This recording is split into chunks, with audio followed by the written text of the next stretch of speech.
Isang mapagpalang araw po sa ating lahat. Magandang umaga at magandang gabi po sa ating mga viewers po diyan. At eto nga po, Papa Eds natin bumisita dito kay Beyonce sa school nga po at nagulat ito. Beyonce, kamusta na? Beyonce natin nagulat din dito kay Papa Eds natin. Kaya alamin po natin yan mga kalingap.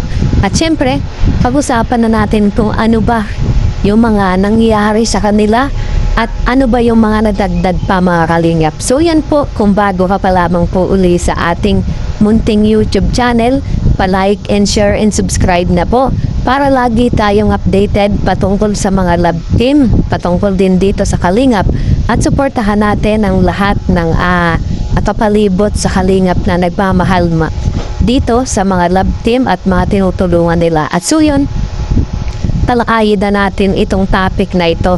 At ano nga bang nangyari mga kalingap? Ito nga si Papa Eds natin mga kalingap. Kumbaga, marami siyang namimiss, di ba? Siyempre, kung broken siya mga kalingap, siyempre mamimiss niya yung tao, di ba? Kahit sino naman sa atin, di ba?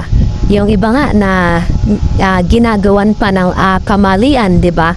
Na ipinatulpo, di ba? Na dumarating pa rin sa point na mahal yung kanilang partner mga kalingap. Ito para yung si Papa Eds na simpleng tao lamang bumigay na pamahal dito kay Beyonce natin. Aminin natin dahil totoo yan mga kalingap. Nung part na marami pang nagmamahal kay Beyonce, di ba? Talagang sabi nila napakaganda, simple lamang, humble, napakabait, di ba?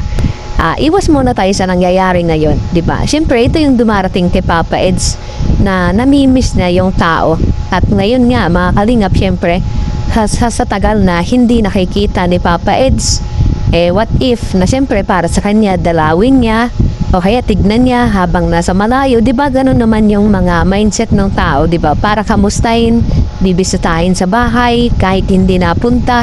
Parang ganun yung gustong gawin ni Papa Eds, di ba?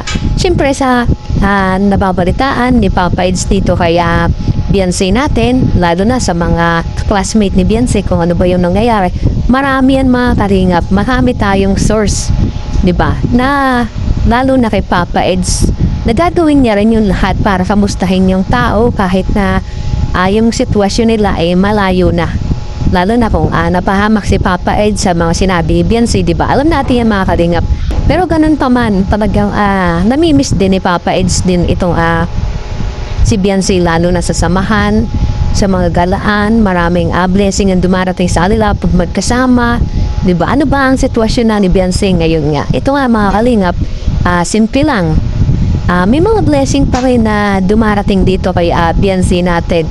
Hindi ko rin alam mga kalingap kung ito bang si Beyonce ay may sariling YouTube channel o nagpa-vlog na, di ba? Hindi pa po natin confirm yan kung meron po. Pero aalamin natin soon.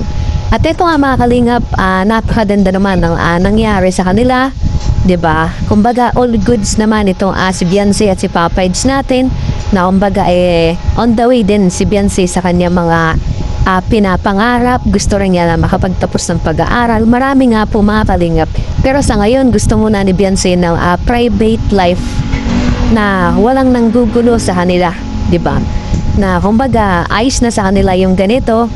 Dapat, para sa atin mga kalingap, noon pa man, sinabi na ni Beyonce na pag sumikat na siya, gumanda na yung buhay. Hindi man siya sikat, gumanda yung buhay, titigil na siya. Hindi yung ang alam natin may mga future, di ba? Tinanong pa siya kung kailan mag-aasawa at sumagot naman siya kahit sabihin natin na may mga content na ganun mga kalingap po, scripted. Kaya ang tanong ko sa inyo, ano po ang masasabi ninyo pagdating sa ganitong bagay?